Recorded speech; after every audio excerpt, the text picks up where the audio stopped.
ನದಿ ಪಾಠದ ನಾಟಕವನ್ನು ಮಾಡುತ್ತಿದ್ದೇವೆ. ಶಾಲಾ ಮಕ್ಕಳು ಗುಂಪು ಗುಂಪಾಗಿ ಸೇರಿದ್ದಾರೆ.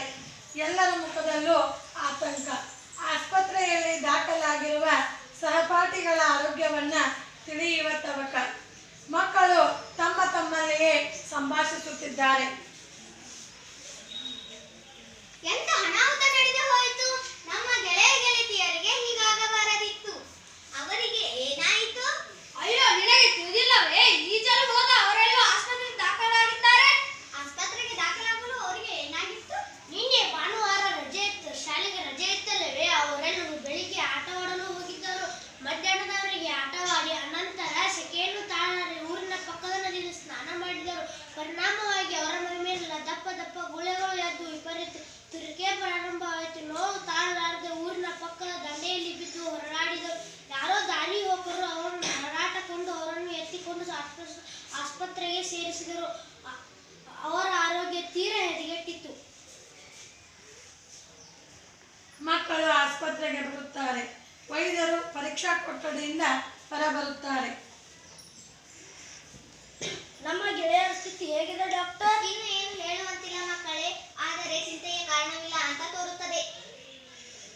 ಅವರಿಗೆ ಏನಾಗಿತ್ತು ಡಾಕ್ಟರ್? ಅವರಿಗೆ ನದಿಯ ನೀರನ್ನ ಮಾಲಿನ್ಯದ ಸೋಂಕು ತಗುಲಿದೆ. ಪರಿಣಾಮವಾಗಿ ಇಡೀ ದೇಹದಲ್ಲೆಲ್ಲ ದಪ್ಪ ದಪ್ಪ ಗುಳೆಗಳು ಎದ್ದು ವಿಪರೀತ ತುರಿಕೆ ತಾಳಲಾರದೆ ಮೂರ್ಛೆ ಹೋಗಿದ್ದಾರೆ. ಅವರ ಜೀವಕ್ಕೆ ಏನು ಅಪಾಯವಲ್ಲ ತಾನೇ? ಚಿಂತಿಸಬೇಡಿ ಮಕ್ಕಳೇ, ಸಕಾಲದಲ್ಲಿ ಆಸ್ಪತ್ರೆಗೆ ಬಂದ ಕಾರಣ ಸೂಕ್ತ ಚಿಕಿತ್ಸೆ ನೀಡಿದ್ದೇನೆ. ನಾವು ಅವರನ್ನು ನೋಡಬಹುದೇ? ಈಗ ಬೇಡ ಮಕ್ಕಳೇ, ಸಂಜೆ ಬನ್ನಿ. ವೈದ್ಯರು ಹೇಳಿದ ಮಾತುಗಳನ್ನು ಕೇಳಿದ ಮಕ್ಕಳು ನದಿಯ ದಂಡೆಗೆ ಬರುತ್ತಾರೆ.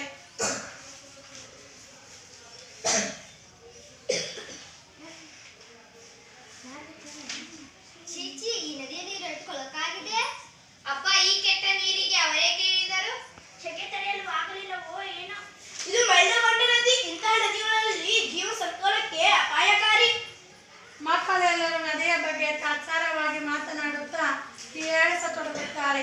ಇದ್ದಕ್ಕಿದ್ದಂತೆ ಕೊಳೆ ಕೆಸರಿನಿಂದ ಕೂಡಿದ ಜಲದೇವತೆ ನೀರಿನ ಮಧ್ಯದಿಂದ ದುತ್ತನೆ ಪ್ರತ್ಯಕ್ಷಳಾಗುತ್ತಾಳೆ. ಮಕ್ಕಳೆಲ್ಲರೂ ಭಯಪಡುತ್ತಾರೆ.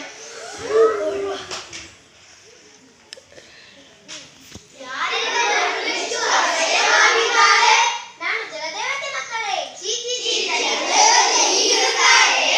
ನಿನ್ನನ್ನು ನೋಡಿದರೆ ನನಗೆ ಅಸಹ್ಯವಾಗುತ್ತದೆ. ಏಕೆ? ನಾನು ನಿಮಗೆ ಏನು ಮಾಡಿರುವೆ? ನೀವೇಕೆ ಅಸಹ್ಯ ಪಟ್ಟುಕೊಳ್ಳುತ್ತಿದ್ದೀರಿ?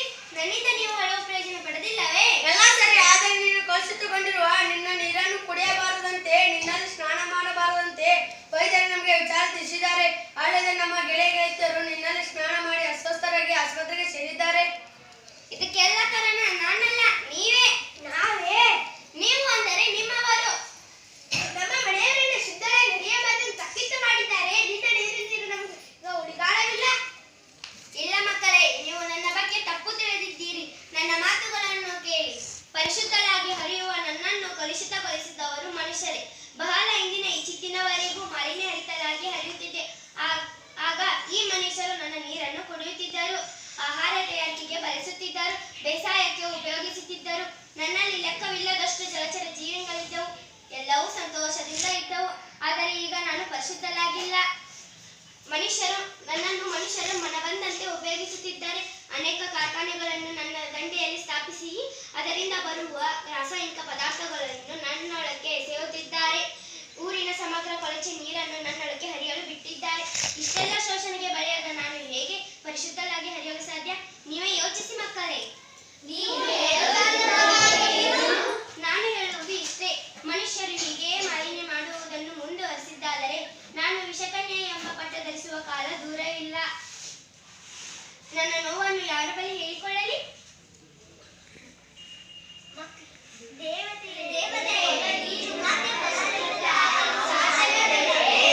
ಇದೇ ಮಕ್ಕಳೇ, ನನ್ನ ಮೇಲಾಗುತ್ತಿರುವ ದೌರ್ಜನ್ಯ ಸಂಪೂರ್ಣವಾಗಿ ನಿಲ್ಲಬೇಕು.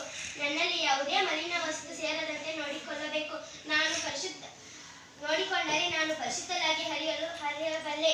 ಈಗ ಹೇಳಿ ಮಕ್ಕಳೇ, ನನಗಾಗಿ ನೀವೇನು ಮಾಡಬಲ್ಲಿರಿ?